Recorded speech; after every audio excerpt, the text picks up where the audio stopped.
Hi viewers, welcome to our channel. இன்றைக்கி நம்ம சேனலில் என்ன ரெசிபி பார்க்க போகிறோம்னா, நெல்லிக்காய் வச்சு பச்சடி பண்ண போகிறோம். மலை நெல்லிக்காய் இருக்கும் இல்லையா, பெரிய நெல்லிக்காய், அதை வச்சு 5 நிமிஷத்தில் இந்த பச்சடி செஞ்சிடலாம். சூடாக சாதத்தில் தொகையில் கலந்துட்டு இந்த பச்சடி தொட்டு சாப்பிட்லாம், இல்லை சப்பாத்திக்கு தொட்டுட்டும் சாப்பிட்லாம். அருமையாக இருக்கும். நெல்லிக்காய் வச்சு பண்ணுறதுனால உடம்புக்கு ரொம்ப ரொம்ப நல்லது. வாங்க எப்படி பண்ணுறதுன்னு பார்க்கலாம். இந்த பச்சடி பண்ணுறதுக்கு இன்றைக்கி நான் 4 நெல்லிக்காய் எடுத்திருக்கேன். பாருங்கள், இந்த மாதிரி சைஸில் 4 நெல்லிக்காய் எடுத்துகிட்டு நல்லா வாஷ் பண்ணி பாருங்கள், இந்த மாதிரி துண்டு துண்டாக கட் பண்ணி எடுத்து வச்சுருக்கேன். இப்போ இந்த கட் பண்ண நெல்லிக்காய், 3 பச்சை மிளகாய், இது கூட துருவின தேங்காய், இது 3ஐயும் எடுத்திருக்கேன். இப்போ ஒரு மிக்ஸி ஜார் எடுத்துக்கலாம். இதில் 1/2 டீஸ்பூன் அளவுக்கு கடுகு சேர்த்துக்கிறேன். பச்சையாக கடுகு அப்படி சேர்த்துக்கலாம். இது கூட எடுத்து வச்சுருக்கிற நெல்லிக்காய், பச்சை மிளகாய் எல்லாத்தையும் சேர்த்துக்கலாம்.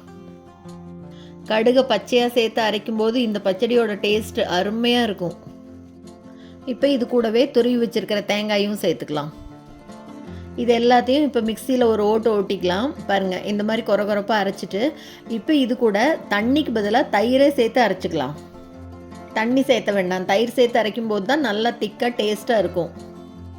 பாருங்கள், 2 கரண்டி தயிர் சேர்த்து நல்லா இந்த மாதிரி நைஸாக அரைச்சி எடுத்துருக்கேன். இப்போ இது எல்லாத்தையும் ஒரு பவுலுக்கு மாற்றிக்கலாம். பவுலுக்கு மாற்றினதுக்கப்புறமா எவ்வளோ தயிர் வேணுமோ கன்சிஸ்டன்சி பார்த்துட்டு அந்த அளவுக்கு சேர்த்துக்கலாம் தயிரை. நான் 3 கரண்டி சேர்த்துருக்கேன், அளவு சரியாக தான் இருக்குது. இப்போ எல்லாத்தையும் நல்லா கலந்து விட்டுடலாம். எந்த தொகையிலாக இருந்தாலும் அது கூட கலந்துட்டு இந்த நெல்லிக்காய் பச்சடியை தொட்டு சாப்பிட்டா அவ்வளோ அருமையாக இருக்கும்.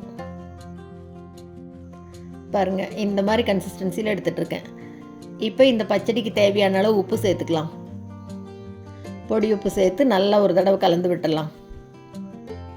அவ்வளோதாங்க, ரொம்ப ரொம்ப ஹெல்த்தியான நெல்லிக்காய் தயிர் பச்சடி ரெடி ஆயிடுச்சு.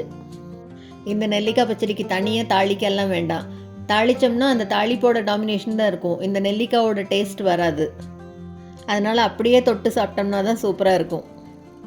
எவ்வளோ சுலபமாக 5 நிமிஷத்தில் அடுப்பு பக்கமே போகாமல் நெல்லிக்காய் பச்சடி ரெடி பண்ணியாச்சு பாருங்கள்.